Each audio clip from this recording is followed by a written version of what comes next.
Good morning. So we're doing a coil cleaning on a carrier package unit. We're doing an in-depth coil cleaning. I posted a video of a standard coil cleaning that you're going to get from most service companies, which is, spraying the coil, cleaning it, flushing it out, the end. An in-depth cleaning, most service companies will be happy to do, but most restaurants won't pay for the labor because it's twice as exhaustive. It involves removing the corner bracket that was there, the entire top, which I've spun around because you can't rest this on anything or you'll damage the fans. So I've got that cantilevered with a brick holding it so it doesn't fall. And so you look at this coil, and much like my previous video, you say, this isn't terrible actually. This is really not that bad. Well, you can see there's two rows of coils and they work flush. So when you remove this that held them together and peel it back, you can actually see why separating the coils is necessary. Because this coil looks clean, but inside, in between the two skins, and you can work your way all the way around, and you can see how plugged up that second coil is. And you'll pay for a cleaning and they'll come out and clean the coils and go, yep, there you go, you're good. You got to get that stuff out of there. So pulling this panel off, you can actually see where this never gets cleaned behind. So look at this side. Because coil cleanings happen down there where it's easy, but you can only get to this when you take the top off. All right, we're gonna start spraying. So I'm gonna let gunk in there.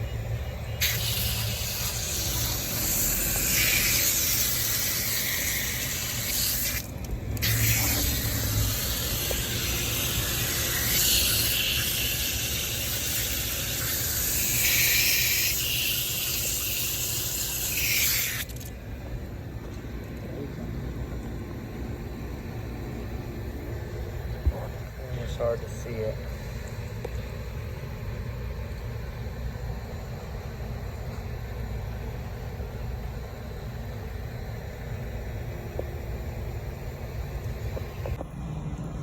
Look at the literal chunks that came out of this unit.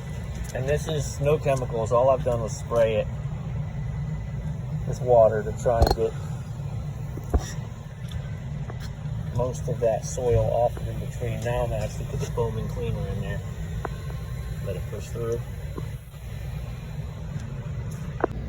Alright, so this is the evaporator coil. You can see how gunked up and dusted up it is. So again, I'm going to start just with spraying water on it just to get the loose stuff off. And then you don't use the foaming coil cleaner on evaporators. That's for condensers only.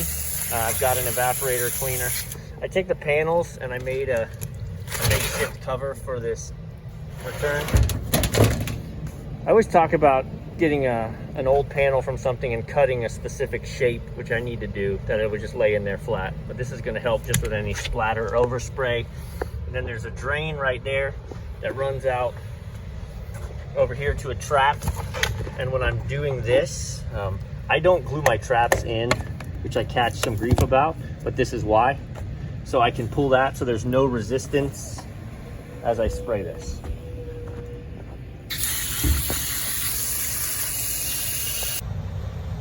All right, we'll bring you along for the rinse, which isn't exciting, but if we do it 4 times speed, it's less terrible. Here you go.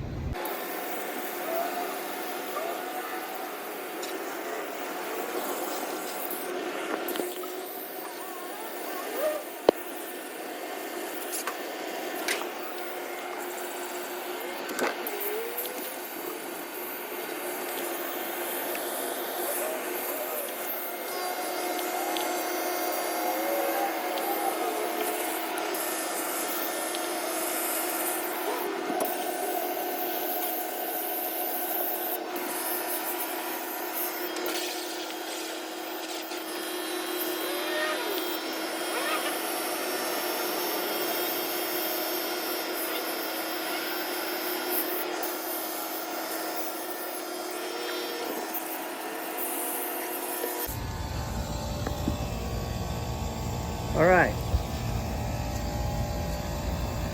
I'm gonna pull that panel off. I'm gonna pull this panel off so I can spray behind the coils right there, which is hard to get to. So I'm gonna do that, but I wanted you to see now in between these coils. There's a little something right there, but they're clear. And when you put the hose on one side, see how it clearly passes through? Right? You put it on the inside. Right? So that's how, I mean, that gets clogged up. Water doesn't pass through that way. Air certainly doesn't pass through that well.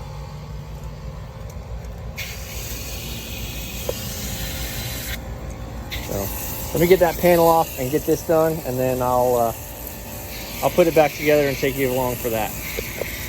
All right, let me walk you through this for a second. So there are plastic supports that the coils sit up on, and then this, so they tuck back tight like that. This slides over both coils. You see how it kind of forms to fit it. And then down here, you will see there's a place there and a place there. So you can get the bracket attached to the body. Then you can see where they were, and these align there and get screwed in. In theory, you should be safe, but you can see some of the, like that screw is gonna run right in between the coil. So like, don't get janky with it and try and force it or line it up if it's not. Take a good look, make sure you're good. Also, don't try to run new holes in case, you know, your hole gets wallowed out. Be like, well, I'll just put one here. No, because there's coils behind there. So, but again, this is a once a year thing, cleaning coils like this. This unit is the kitchen, and you can see that evaporator is terrible, but getting better. So this being the kitchen, even in the winter, the AC never stops running. So this unit running full time, you know, from 8 a.m. till 9 p.m. every single day of the year. That's why this one definitely gets split at least once a year and take care of. So let me get these run in, and that'll probably be a wrap. I'll follow up with you on how that turns out.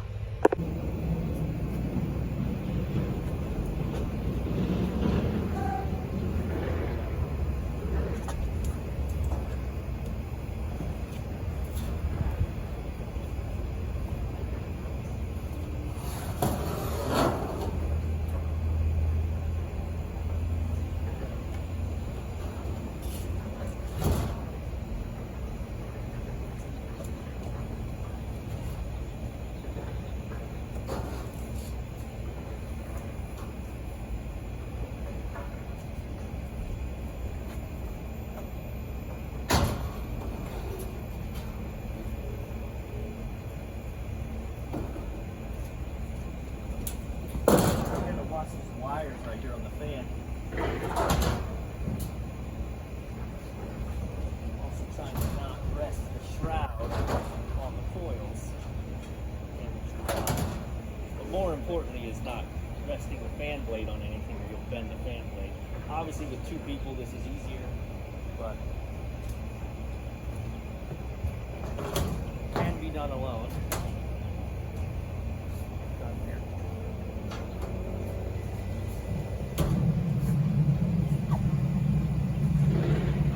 All right, I have gone over and over and over this with the coil cleaner on a very high, low dilution, right? Like 4 to 1 to try and eat through this crud.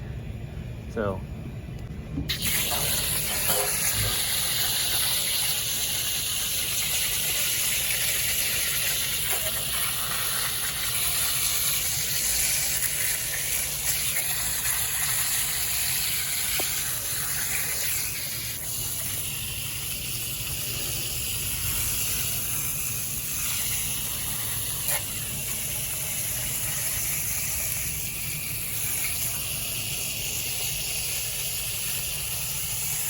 If you put this on at 10 to 1, it doesn't need to be rinsed. So this was almost like a reclamation cleaning. We had to reclaim these coils. A normal cleaning, you should be able to just brush it off with a brush, lay it on 10 to 1, and then because this is the evaporator, it sweats naturally and it will self-rinse. But yeah, I don't know if you can remember how gross this was, but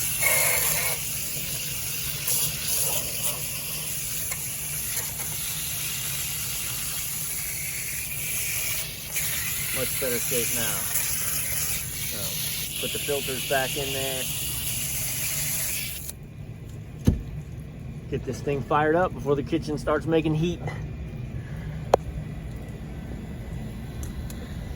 So that got the words. That had to get put back on, right? Remember we attached it down there and into the coils. This corner bracket came off, 2 bolts at the bottom. That panel came off.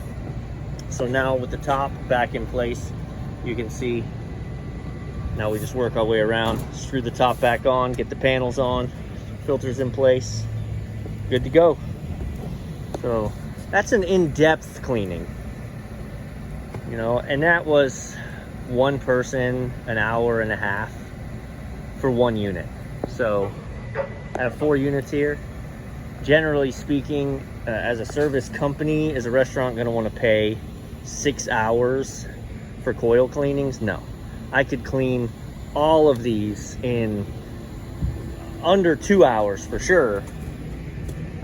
If I just did it, you know, hey, spray it, coil cleaner, rinse, done. You know, that's the cost-effective thing for companies to do when they have to contract service, but especially a unit like this in the kitchen, well worth doing this teardown on it if you're not going to do it on all of them.